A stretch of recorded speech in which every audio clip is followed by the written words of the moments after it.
बाबा का ढाबा। शहर के घंटाघर के पास एक बूढ़ा बूढ़ी एक छोटा सा ढाबा चलाते थे।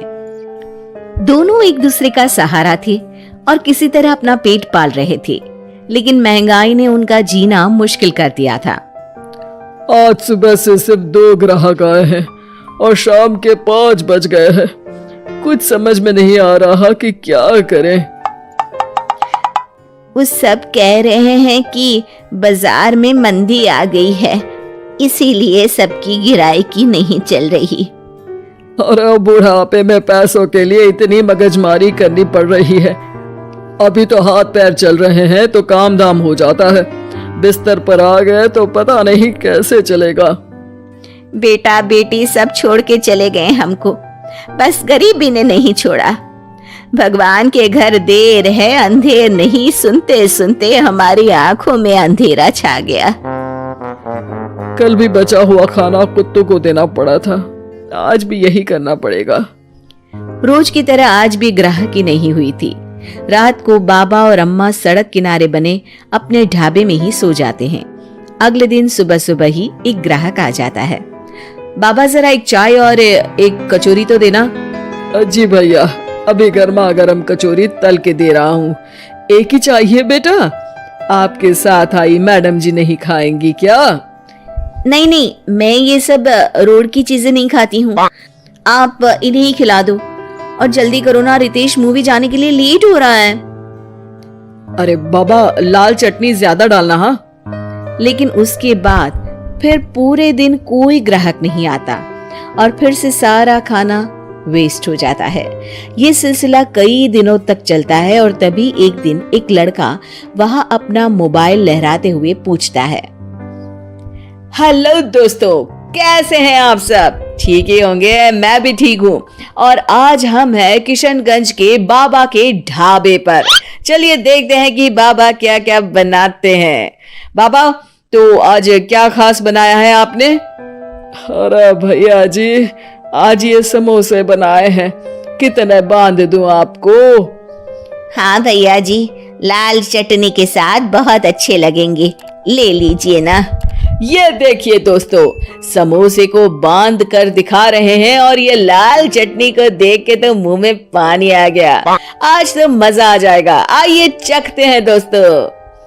लड़का समोसा चखते ही तारीफों के पुल बांध देता है। वाह वाह वाह, मजा आ गया, इतना अच्छा समोसा मैंने तो कभी नहीं खाया। आपको यहाँ जरूर आना चाहिए और ये समोसा जरूर खाना चाहिए। और एक चीज, ये देखो, ये रोड साइड पर इनका ढाबा है, इनकी हेल्प तो होनी ही चाहिए। अच्छा, वैसे और क्या क्या बनाते हैं आप? बेटा, पराठे मैगी सब बनाते हैं। वाह वाह, इतना अच्छा खाना बनाते हो, बहुत भीड़ होती होगी। अरे नहीं बेटा, कोई नहीं आता हमारे ढाबे पे, पैसे पैसे को तरस गए हैं। अरे आप रो क्यों रही है? रोइए मत, क्या हो गया है? अरे बेटा, कुछ बिकता ही नहीं है, आधे भाव में चीजें बेच रहे हैं, प्यार से बना रहे हैं, फिर भी। तो आप दोनों ही हैं, कोई बच्चे बच्चे नहीं है क्या आपके? अरे बेटा, जो है वो हमें छोड़ के कहीं चला गया है, उसके कारण ही हमें ऐसे दिन देखने पड़ रहे हैं। जो थोड़ा बहुत पैसा हमने इस ढाबे से बनाया था, वो सब लेकर भाग गया था। ओह, देखिए आप चिंता मत करिए, मैं आपका वीडियो सोशल मीडिया पर डालने वाला हूँ और फिर देखना कितनी जल्दी लोग आपकी मदद के लिए आगे आएंगे। वो लड़का अपने कैमरा से बाबा के ढाबे का वीडियो बनाता है और सोशल मीडिया पे शेयर कर देता है। वीडियो बहुत तेजी से वायरल हो जाता है और कुछ ही घंटों में वीडियो में दिए अकाउंट में करीब 1 लाख रुपए जमा हो जाते हैं। लड़का अगले दिन फिर ढाबे पे जाता है। बाबा, आप रोइए मत, पब्लिक ने आपका सारा दुख दूर कर दिया है, आपके खाते में 1 लाख रुपए आ गए हैं। अब टेंशन लेने की कोई बात नहीं है, टेंशन भूल जाइए और मजे कीजिए। अरे बेटा, तुम्हारा हम कैसे धन्यवाद करें, तुम्हारे कारण इस दुकान पर आज इतनी भीड़ लगी है, वरना हम दोनों ने तो उम्मीद ही छोड़ दी थी। अरे जुग जुग जियो बेटा, तुमने आज एक गरीब का भला किया है। भगवान तुम्हें बहुत तरक्की देंगे। बाबा की कहानी सोशल मीडिया के बाद टीवी पर भी फेमस हो जाती है और टीवी पर बाबा का बेटा उनकी कहानी देख लेता है और उसकी नजर बाबा के खाते में आए रुपयों पर पड़ती है। 1 लाख रुपया, वो भी एक दिन में? अरे ऐसा ही चलता रहा तो ये दोनों तो करोड़पति हो जाएंगे और मैं ऐसा ही रह जाऊंगा। लगता है यही समय है इनके पास वापस जाने का। 2-3 इमोशनल डायलॉग चिपका दूंगा, दोनों मान जाएंगे। और ये देखकर बाबा का बेटा उनके पास वापस चला जाता है। अब बाबा मैं आ गया बाबा। अब मैं आ गया हूँ, आप चिंता मत कीजिए, मैं आपकी पूरी मदद करूंगा। अब तो मेरी आंखें खुल गई है बाबा।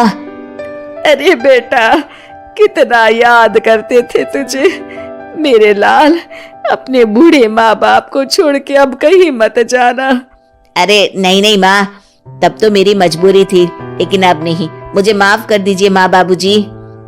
बाबा काफी नरम दिल के इंसान थे और बेटे के आने की खुशी उनके लिए पैसों से कहीं ज्यादा होती है। वो अपने बेटे को माफ कर देते हैं। बेटा, हम तो कुछ साल में बचेंगे भी या नहीं कोई भरोसा नहीं, लेकिन तू मेहनत करके ये ढाबा चलाना, और इसलिए आज से मैं ये ढाबा और ये पैसे तेरे नाम करता हूँ। अब हमारी तो उम्र हो गई है, अब तू काम करना और हम घर बैठकर खाएंगे। ये कहकर बाबा सारा पैसा अपने बेटे को दे देते हैं और आराम से अपनी पत्नी को लेकर अपने पुराने घर चले जाते हैं। ढाबे पर काफी भीड़ बढ़ती है। कुछ दिन में ही बेटा काफी पैसे कमा लेता है। एक दिन जब व्लॉगर लड़का वहां पहुंचता है तो देखता है ढाबा बंद है।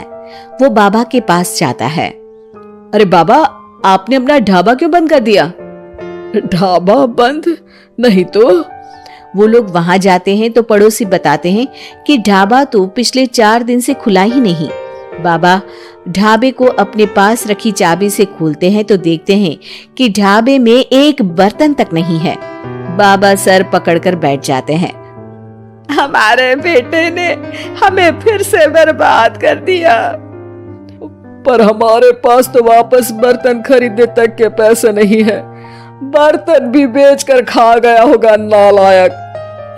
बाबा आप चिंता मत करो, आप काफी फेमस हो, लोग फिर से आपकी मदद कर देंगे।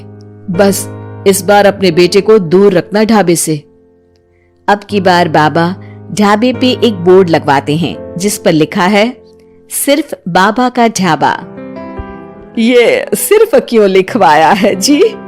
ताकि अपने बेटे को पता चले कि ये सिर्फ उसके बाबा का है, उसके लिए अब यहाँ कोई जगह नहीं।